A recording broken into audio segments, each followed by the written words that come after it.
Okay, so we're skirting Paula today, but I'm going to show you this. These are my notes. Every time I shear an animal, I have their number put in. It's backwards, sorry, because the phone's backwards.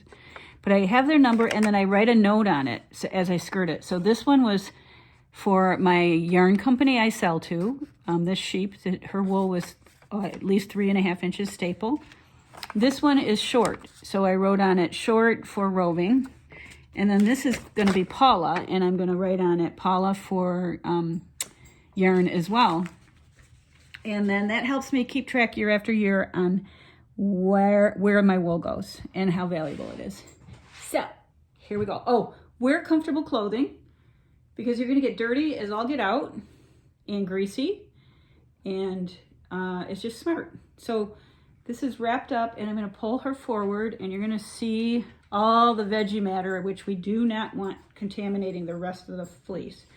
Don't hesitate. A lot of people want to keep a whole fleece, and you don't need to because it's going to be torn apart in the machine anyway. It may be easy on a skirting table outside to just flip it open, but I'm inside because it's Michigan, and we have awful weather, and it's too cold outside for me.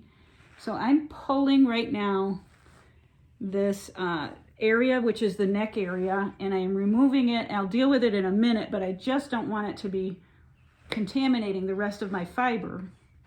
So you can see all of the veggie matter in there in between, and just pull it away, set it somewhere else, and deal with it later. You can be generous with what you're pulling away because you are going to go back to it. Don't hesitate. And this stuff is from my straw, or from my hay. It's, I think it's rye seed heads. That can break down in the processing. Burdock is really the only thing that the processors can't get out, so you want to make sure you get rid of burdock. So now I'm trying to open up the fleece a little more, and seeing some more veggie matter, pulling that aside. Deal with that in a bit.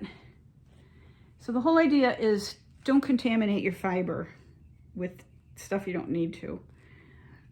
And then this is kind of felted because it's a year's worth of growth. And what you do is you kind of see if it's felted, but it's just with dirt, dried dirt. And you're pulling it apart to see if the fibers will come apart. And if they do, you can be included. It'll wash out. So it's felted with dirt. So all of this is fine. These are at least 3 inches, you can see. And it looks just like unusable, but it's not. It's beautiful. It'll wash right out. All these fibers will open up and become part of your future yarn.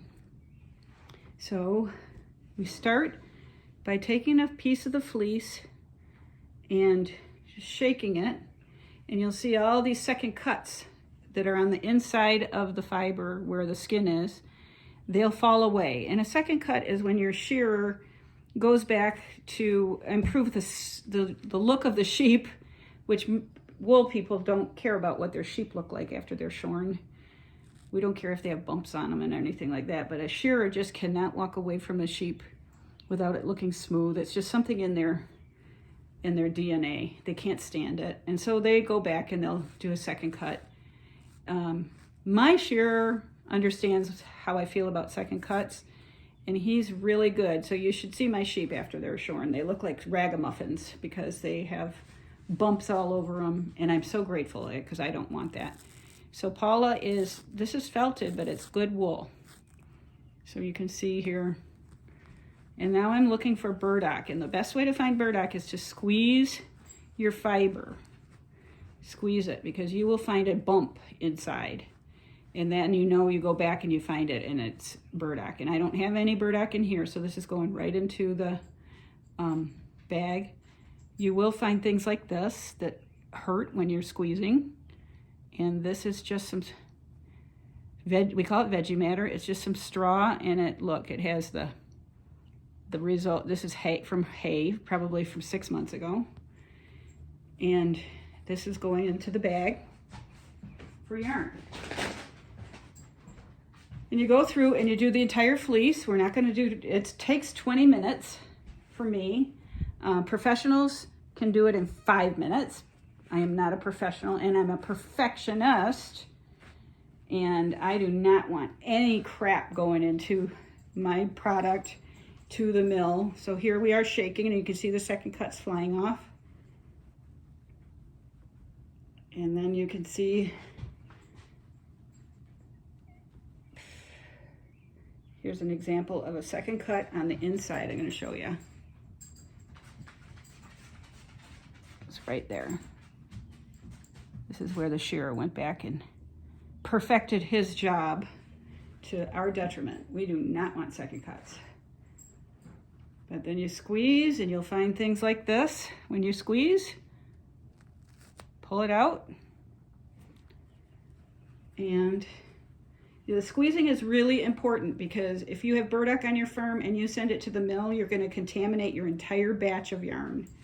All of it will come out with burdock in it. And it's a horrible lesson to learn, because a batch of yarn can cost up to $3,000, and it's not the mill's fault. If you send what goes in comes out, and what you send them will end up being in the product. So be diligent about it. This is it's not manure. It's called a grease tag, and it's basically dirt and lanolin grease tag. And that could be washed out, but what a waste of money and time. You don't want that. And the other thing is your product is weighed when you deliver it and drop it off at the mill. So let's say you drop off 100 pounds and it's got dirt, and it's going to have dirt. So that's just a matter of that, but it's going to have grease and other stuff in it that you're paying for. So when you drop it off at the mill and you give them 100 pounds and they wash it, they're going to wash out 30 pounds of dirt and lanolin. So you're going to have 70 pounds that they work with. And then they're going to send it into the machine that opens all the fibers. That's called the picking machine, and it opens all the fibers like this. Opens and picks and pulls apart, and all of the stuff falls to the floor.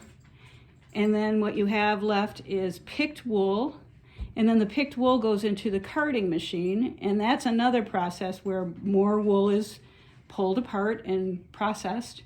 And so when you send 50 pounds of merino wool or 100 pounds of merino wool to the mill, you're only going to get back about 60 pounds of finished yarn. It's still a lot, but don't send crap to the mill, because you're paying ahead of time for all that crap to be pulled out later. So send the very best you have to the mill.